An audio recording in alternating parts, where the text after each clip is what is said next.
La violencia de género es una situación grave en Nicaragua debido a la falta de información que puede existir, el tabú que se desarrolla alrededor de esta problemática social. Es un delito de orden público que tiene que ser denunciado y los responsables sancionados de acorde a la ley. El acoso callejero, los gritos, golpes son parte de esta violencia, de las que son víctimas muchas mujeres, algunas más vulnerables que otras. Las que tienen menos redes de apoyo, las que no tienen familia que les apoye, más bien familias que justifican la violencia de algunos hombres, aquellas que tienen un enorme fanatismo, están educadas en un enorme fanatismo religioso que las ha enseñado a soportar en silencio, a no reclamar, aquellas que no tienen información apropiada y aquellas también que viven en condiciones de pobreza. A finales de los 90, movimientos feministas en el país lograron que se aprobara una primera ley que sancionaba este tipo de violencia. Con el paso de los años, la apertura de comisarías de la mujer, las que fueron cerradas en el 2015 y reabierta hace pocos meses por los altos índices de violencia registrados en el país. En el 2015 la cerró y eso ya pues significó que las mujeres no tenían dónde ir a interponer denuncias. Entonces esto es muy grave.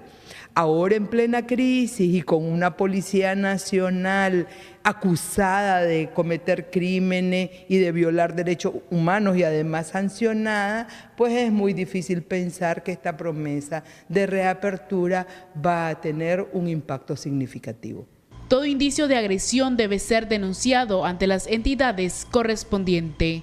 Xochitl Mendoza, Acción 10.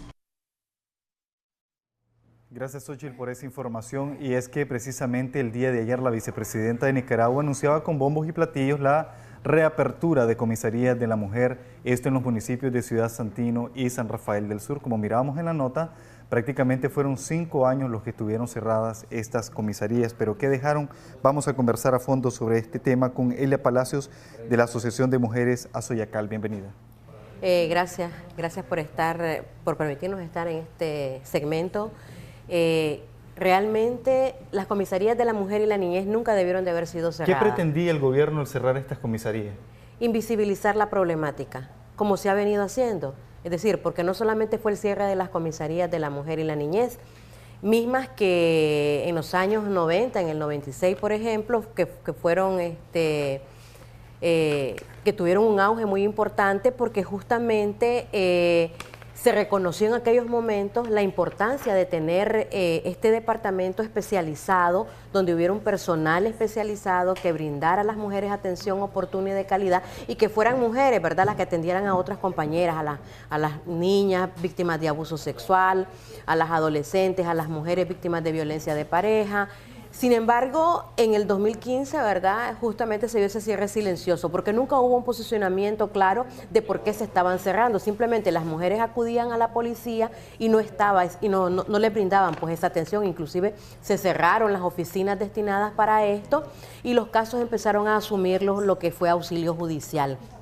Esto significó una gran limitante porque mucho de este personal no capacitado, no sensibilizado y quizás también en muchos casos agresores de mujeres atendían a las compañeras que iban a interponer denuncia y eran abordados como meros conflictos, como relaciones, como situaciones de relaciones de pareja, privado, sin importancia, naturalizando la violencia contra las mujeres.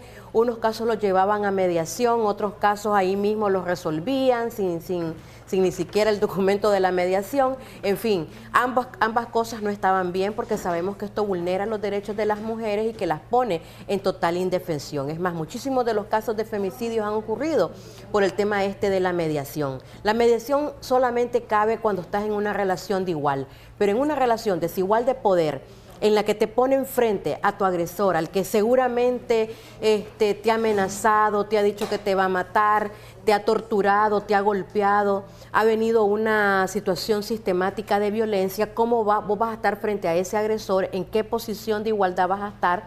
Obviamente, si no estás empoderada, si no has recibido esa atención, esos procesos de recuperación emocional, vas a decir sí a ese trámite porque no vas a vislumbrar, ¿verdad?, los alcances de la violencia machista. Y por otro lado también podés acceder a ese trámite de mediación porque le tenés miedo a ese agresor, quien te ha dicho inclusive que si lo denunciabas te podía agredir aún más, inclusive llevarte a la muerte. Entonces lo tenés al frente, vas a decir sí, pero no porque realmente esto es lo que quieres que pase, ¿verdad? Entonces yo creo que han habido modificaciones a la ley, reformas a la ley, que en lugar de abonar a la problemática, más bien han contribuido a que se incremente, ¿verdad? Como el cierre de las comisarías, ya te decía, y las reformas a la ley 779. Y es precisamente ese incremento que considera usted de que ha llevado al gobierno a reabrirlas nuevamente.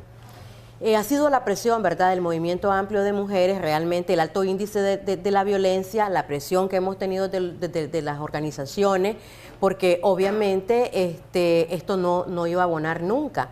Ahora, el hecho que las hayan reabierto, ¿verdad?, no me dice tampoco que va a disminuir la violencia. ¿Qué es lo que me va a indicar esto?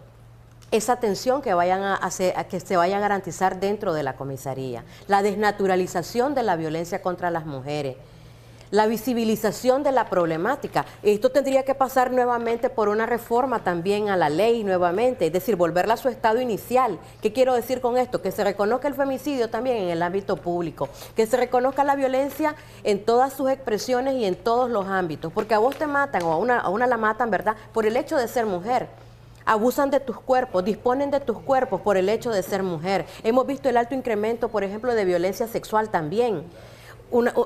Ya no puedes transitar por la calle sin el temor a que venga alguien y te monte en su vehículo, te lleve, te viole y quizás hasta te acabe con tu vida. Irónico, porque sí percibimos gran presencia de la policía en las principales avenidas de la ciudad y vemos como incluso que algunas cámaras de seguridad de algunos locales captan el momento cuando mujeres son incluso pues raptadas por sujetos quienes las despojan de su pertenencia y además las abusan.